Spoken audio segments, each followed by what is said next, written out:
All right, welcome back.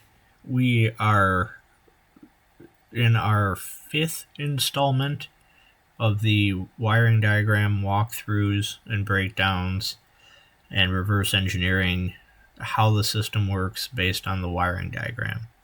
Today we're going to do something a little bit more difficult. This is an old Grove scissor lift. This is, I think, from the mid 70s. So there's no computers involved, even though we do have some diodes, some switches, some relays. This can seem a little bit more complex at first because of the creative engineering that it took to overcome. This is basically how it was done before computers and input-output circuits and transistors were involved. So we're going to but this is a very, very good diagram.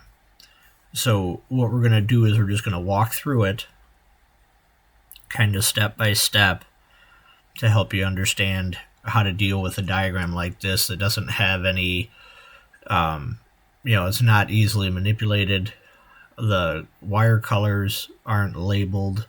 Some of them are, some of them aren't. But how we're going to get through this and how we can make sense of this to fix this old piece of equipment. So let's start with just figuring out where the power source is, which is right here. So you can see we actually have multiple power sources. We have the batteries here, which it's 4 6-volt batteries. We can zoom way in. There's 4 6-volt batteries here. And then we have a battery charger that charges them. And this one doesn't have it, but some of them have an optional generator. But in this case, we are just running off the batteries. The battery charger is just there to charge these. This is a 24-volt system because we have 6 batteries ran in series. And then you can see we have a battery disconnect switch here. And if we follow this down, we have a chassis ground here. And then this is the motor and pump assembly. This is the motor contactor. So this was actually brought into me because the motor didn't function. So what we found was this contactor, the control side was being interrupted. And it was actually being interrupted due to a fault. But we ended up finding the contactor, or the solenoid side of the contactor, was actually shorted to ground. So it was actually pulling too much current through this circuit 167 here. And this motor contactor looks a lot like a starter solenoid. It's got 2 poles for heavy cables to connect, and then the control side. I know it doesn't look like that on the diagram, but that's what it is. And here you can see that it's a 24-volt solenoid with the focus is kind of out of place, but that's a 290 or 0.29 amp control side. And you can see if we follow circuit 167, it comes up here to pin, I know that says pin 4, but it's a little hard to read. This is pin 4 of the circuit board, which they'll call a control board or a relay board or a power distribution board, but it's a circuit board nonetheless with some relays mounted on it. And you can see that one of them is the motor enable relay.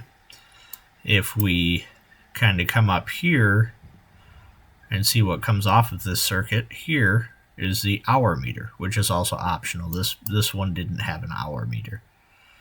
But you can see that when the motor enable circuit is enabled, we have power out on this, and we know it's power because the other side has a permanent ground, circuit 51 here.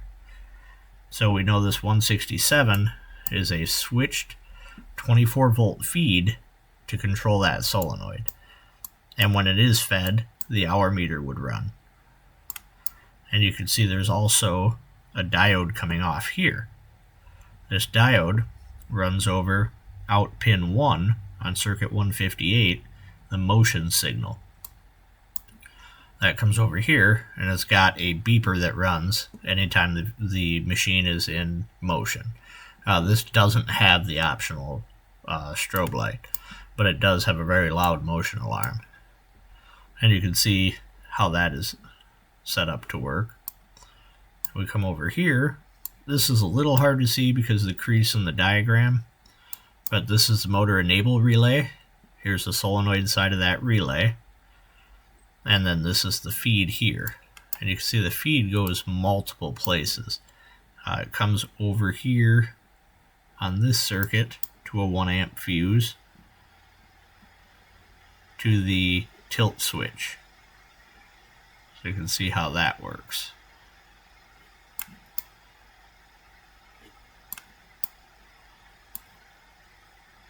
And if we follow the other circuit 80 here over, you can see circuit 80 feeds a variety of switches, and it doesn't do a good job of telling you that there's another controller here, but because we have pin IDs, we know with reasonable certainty that this is another controller here, which is a series of switches and solenoids again.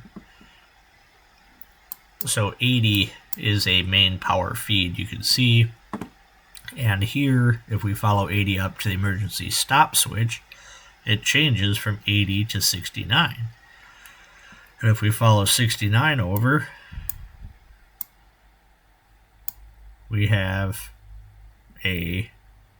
another switch. And then a circuit breaker, a 15 amp circuit breaker, comes down here, goes to the generator, and then comes over here, which is a direct connection from the battery through this fuse. So that's where we get power to feed the rest of the circuit.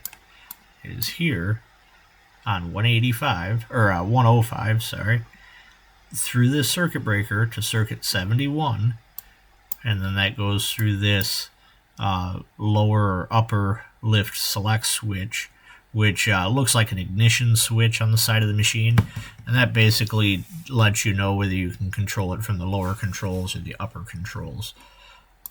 And then if we continue, we have the emergency stop switch, which is mounted on the upper control box, and then that feeds power to the rest of the circuit. So you can see, even though this is just a series of switches, it gets pretty complex. So you just have to take your time and work through it.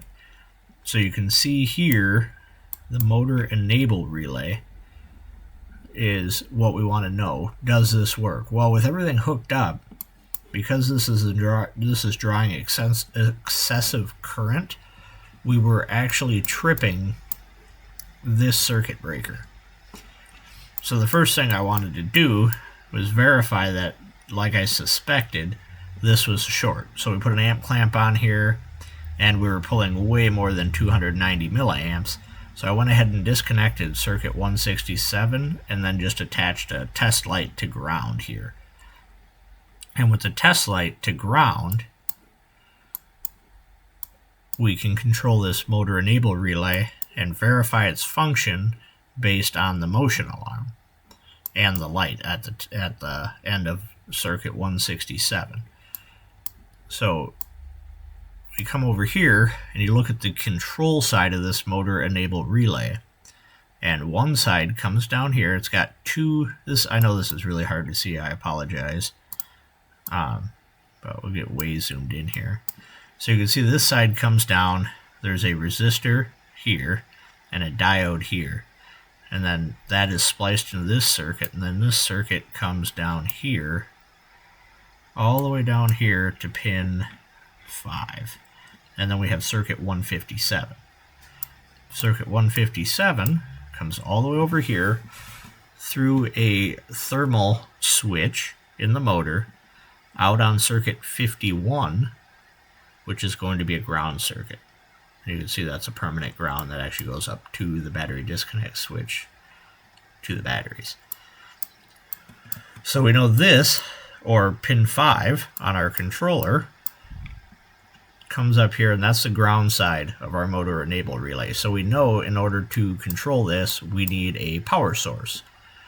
So if we go here, this diode and this resistor here, those are to manage the inductive kick from the collapse of this field when it's shut off. This could even be part of the relay. I didn't look that close at the circuit board to see if this part was included in the circuit board or if it was actually part of the relay. But a lot of relays will have this part included in the relay.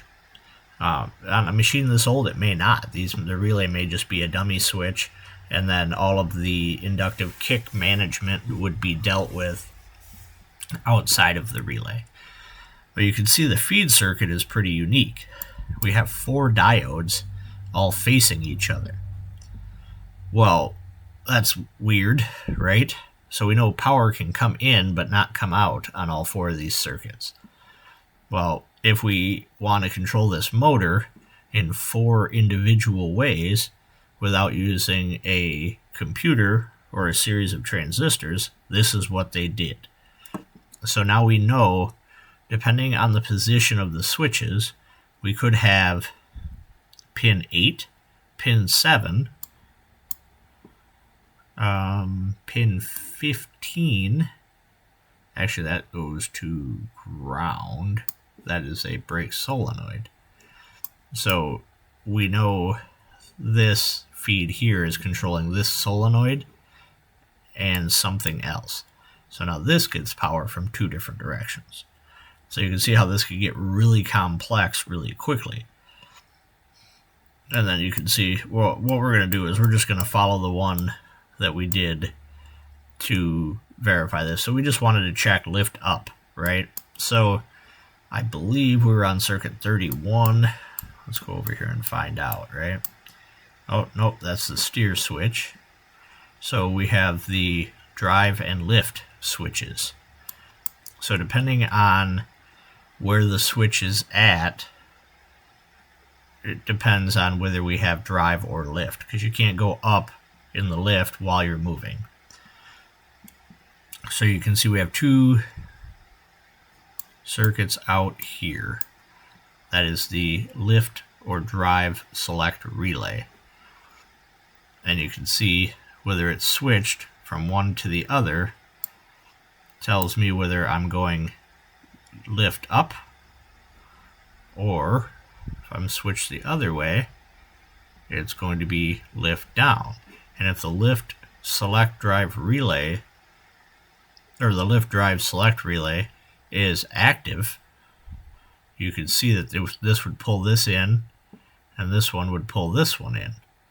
So depending on what we want to do, you see here we have another feed that is the drive reverse solenoid. And then if this is switched, you can see we have another feed here, which is the drive forward solenoid. So you can see this gets pretty complex pretty quickly. But if you just simplify it down for each simple part of the circuit, which is easy to do if you just make copies of this, use a highlighting tool or print them off, and then use just a regular highlighter to do this, it gets a little bit simpler. But let's trace the solenoid lift up circuit, because we know that if the hydraulic solenoid is open to make the lift go up, the motor has to run to create pressure to make the lift go up. So let's follow this here. We follow this up. It is this feed here, which is D9 or diode 9, feeds in through here, up through the motor enable relay to ground, and that pulls this switch closed, which powers the motor contactor on circuit 167, and also the annoying beeper. And then once that happens, that switches this to turn the motor on. I hope all that makes sense. But let's go back to here. So here's our lift up solenoid, right? And here is our splice that we know goes up to feed the motor enable relay. And here is another splice that goes down for the 2-speed enable relay. And that comes back up and is both sides of the lift drive select relay to ground.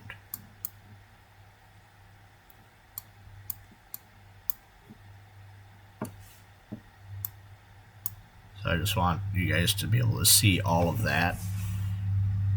But now we're going to look at this side. So this pin here is pin 12. We know that when power comes in on pin 12, power goes through here, feeds the lift up solenoid. It also, wait a second here. It also feeds the lower lift select switch here. But we didn't get involved with this at all. We didn't need to. But you can see where that feeds from up here. So this is where this gets extra complicated. So if you wanted to control the lift from the base, this is where it actually feeds power in on another circuit. So this is just for another feed to here, which I know seems a little annoyingly complex, but that's why we have to deal with these problems in little bite-sized chunks. Like, okay, what isn't working? We know this isn't working. How does that get what it needs? Instead of trying to understand how this whole system works, you might have a headache and learn a bunch of stuff you don't need to learn to get this job done. So you can see why it's best to go, okay, well, let's not get distracted by 4 feed circuits. We want to test one of these circuits to make the motor enable relay work. What are we going to test? We're going to test the up with the upper controller. So let's go back to this D9, comes down here through this. This orange and black wire needs to get power to make that work. So here's our drive lift switch, and this is circuit 807. The circuit 807 comes up here. Here's our drive lift power relay. When the power relay is active, it gets power through several different circuits again. Here's our power enable relay that it could get power through, or actually that's just a diode to, that is a diode and a resistor to ground the power enable relay. So I believe this diode is feedback management for this K3, which is the drive lift power relay. Yeah, I'm pretty confident that's what that is. So with this switch closed, we have power coming in on pin 80 or circuit 80, which again is the feed circuit. We already determined that it comes from the emergency stop switch, right? So this feeds here with the power enable relay active. This is closed. It goes through this diode, down through here, through the drive lift power relay when that's closed, and then down through here to the drive lift switch. And then when you pull the drive lift switch into the up position, it closes this set of contacts in the switch, which puts power out on circuit 201, and then feeds here to the lift drive select relay, which is in the lift position. And that comes here, up here, through this diode to this, activating the motor enable relay, which closes this switch, which puts power out here, which again out on 167 and also out on 158 to make the motion alarm work, also to make the motor signal at the motor contactor active, which closes this contactor, which allows the motor to run. I hope all that makes sense. I know it's a little rambly. This is just how I think about it in my head. You could actually, I've seen guys take and write notes and write a list of all of the exact steps with these circuits that it takes to make that active. So then you know what you need to test at each step. Whether is this, so working backwards, again, on circuit 167. If we don't have power here, why not, right? We go up here, don't have power here. Okay, is the motor enable relay enabled? I don't know, right? Is the motion alarm active? If it isn't, it's safe to assume the motor enable relay isn't active. Okay, well, how many ways can we get power? Well, 4 from here. Well, all right, what do we need to do to make this work? Well, we know the motor needs to run if you're going to lift the basket. So the easiest test for me is to make it go up. So that's why we picked this circuit here at the lift relay and out to this switch. We picked that simply because it was just the easiest one to get to, the easiest one to actuate, and the guy brought it on a trailer, and I didn't want to deal with taking it off the trailer, so the easiest thing to do is make the basket go up. If we were to try to make the basket go down, is the pump motor going to run? Well, let's find out, right? So we know this is down here. So if we go in on this circuit here, this is 10. This is your down solenoid, right? And if we go up to here, that diode feeds the motion signal. You notice the downside has no direct connection to the motor enable relay. And why that is because we don't need to run the motor to relieve hydraulic pressure to make the lift go down. That can be done just by releasing the pressure with the lift down solenoid. So if we were pushing the lever in the wrong direction, we might get a beeper and no motor activation. So we need to know that we're actuating this switch. Oops, sorry about that. We need to know that we're actuating this switch here in the correct direction to put power out on circuit 201 to make this circuit live to make that motor enable relay run. And it'll also activate the lift up solenoid, which opens that, so when we do have hydraulic pressure, the pressure goes in the right spot. And then obviously it closes that switch, goes down, closes the contactor, or lights my test light because I had the contactor disconnected because it was shorted. But it would close the contactor and make the motor run. So now that we have a light here, we used a 300 milliamp light at 24 volts to make sure that the circuit could handle what it was designed to do. And now we know we need to replace the motor contactor. I know I'm a little bit rambly, but these diagrams, I find it helps to just run through them like that pretty quickly. So if you have any questions, feel free to ask questions. I hope I didn't rush through this too fast for you. I actually like these older diagrams. I find them really interesting to see how they did things before they had transistors and computers and input-output devices to control a lot of this stuff. In more modern stuff, you see a lot of 5-volt sensors, 5-volt switches that feed into a controller, and then the controller has a variety of transistors that control the outputs to other heavier duty relays, heavier contactors, and such to make things work.